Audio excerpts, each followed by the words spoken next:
Hello, and welcome to this exciting journey into the world of iOS development.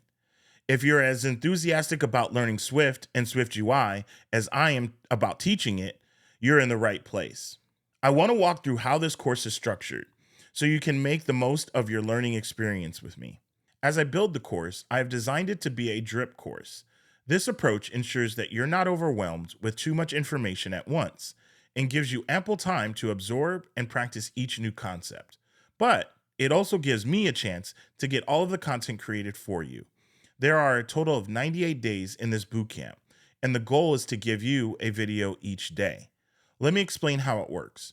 Once you sign up, you'll immediately get access to your first 7 videos.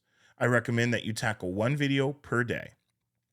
Each video is about 10 to 15 minutes long, short enough to stay engaging, but packed with valuable information.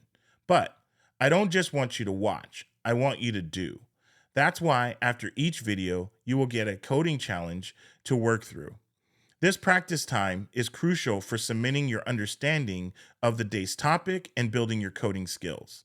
Some days might stretch a little longer and some a little less, but the goal is to dedicate at least 45 minutes to an hour to this course. Consistency is key in learning to code, but keeping up with the daily schedule, you'll not only maintain a steady learning pace, but you'll also develop a strong routine that'll benefit from your coding journey in the long run. So, get ready to learn, code, and grow every day with my course. And remember, I'm here to guide you every step of the way. Let's embark on this amazing learning adventure together.